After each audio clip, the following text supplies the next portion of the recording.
are you doing? Oh, good, thanks, and you? Good. I'm great, thank you. Thank you so much for agreeing to speak to Mbewu movement. We look for inspiration to young black females doing their thing.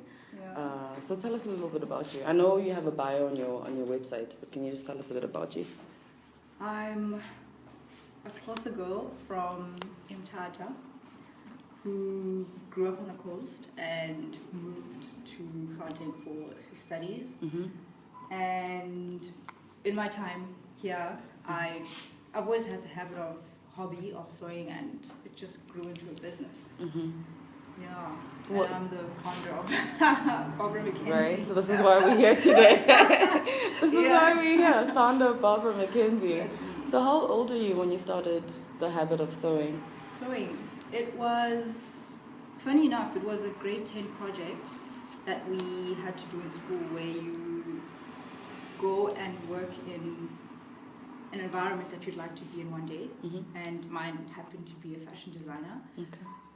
But somehow there was a disconnect because I ended up studying marketing. Mm. And then I think because I liked it so much, it just followed me through because I started sewing during my studies and eventually opened up this. Wow. Yeah. Why the brave step? I mean, many people, most of us we're comfortable with studying and then going to work, and then it's just like, oh, I love photography, but, so how did you escape the trap of the system?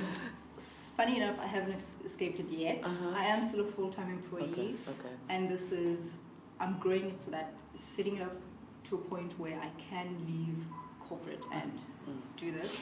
But basically, freedom, and financial freedom, freedom in terms of time, what I can do, any and all kinds of freedom. And more importantly, I think to leave something behind, like a legacy of some sort. That's so important. Yeah. That's I don't very have kids important. yet, but I'm sure I'm going to one day. You'd like to. It's in your plans. Yeah. Definitely. That's amazing. Your shop looks amazing. So is everything that's in here sewn by you?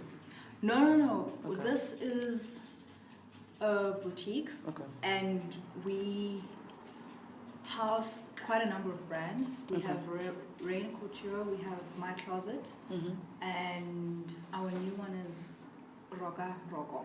It's a tongue twister. Oh, wow. Oh, you know them? Reka Roko or Roka Reka. Roka Roko. There we go. Okay. Yes. So this is, as I started off as a hobby, I was very small, and the natural step for me was to try get into stores that would help with the distribution side of it. Yes. Because I was still stuck at my desk, Yes. as I still am. And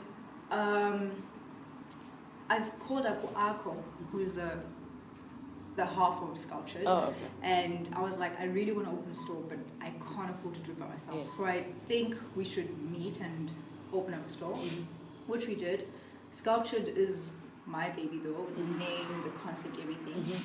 And then after opening, it was literally just like my clothes on that rail and hers, and it was very empty. So we're like, actually, never mind that it's empty. We are not the only people who want to get in stores and are struggling, because half of the stores, like YDE says. So I was going to ask you, mainstream stores. Yeah, okay. Like YDE said, I didn't have enough experience.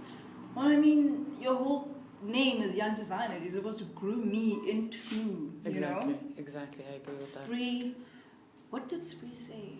I can't even remember. Oh, my designs were not in line with what they do. So I suppose they wanted more trendy, fast fashion.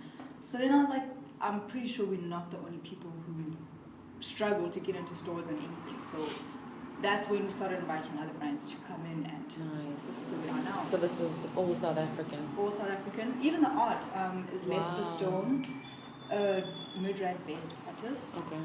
He has 1 million paintings. I wish you could see his house. Oh, wow. And we're like... Lester Stone, you said? Yeah, okay. Lester Stone. So we then approached him to... No, not him. His niece or cousin or something of the sort. To... showcase his art as well. Wow. It's such a beautiful space, including that one. All of them. Wow. And the rails are handmade by a friend of mine, as well as the tables. Wow. So, everything is just local here. Wow. That's important. So you're playing your part with topic. I am. I'm trying the to. labor issues that the country has. I'm yeah. trying to. Yes. I mean, I think if people could.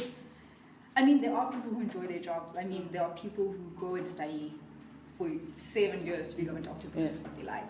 But then there are those people who don't necessarily have that passion to be in a 9 to 5, and their strong points are in the creative side where they create things.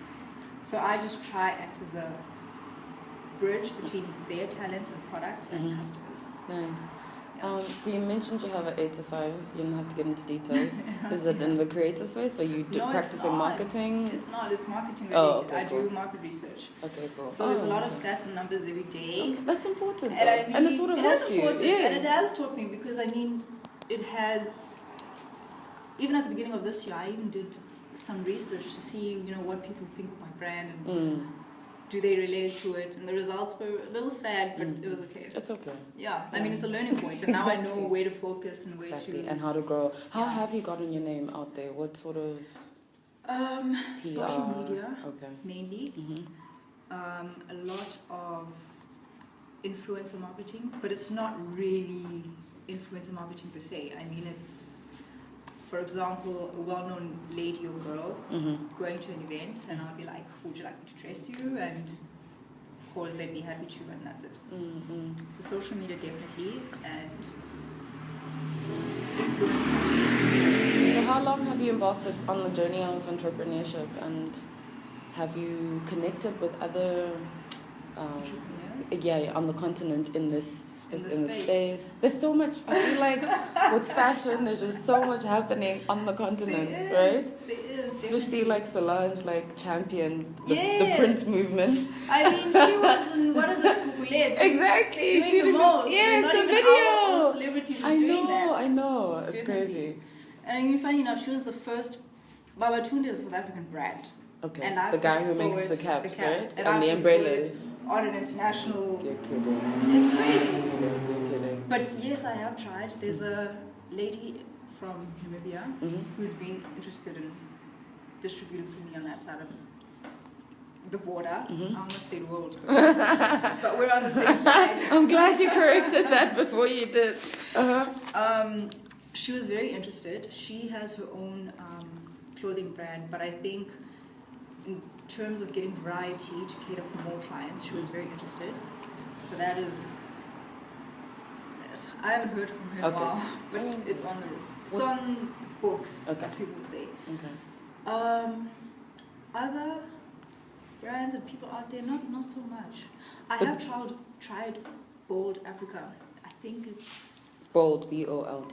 Okay. I forget in which country they're in, but for them it was the we're still ironing it out. The getting the clothes there, distribution, price points, and all of that. Because is the vision to go global, or just continental, or just national? What's the vision? Goodness me, I don't know. Okay. I don't know. I haven't thought that far. Okay. But I think international How long has would it be been the best. with the store? The store opened in December. Okay. But Bob Mckenzue has been around since 2013. Oh, okay, cool. But back on the international point, there's only one lady in the UK who has my dress.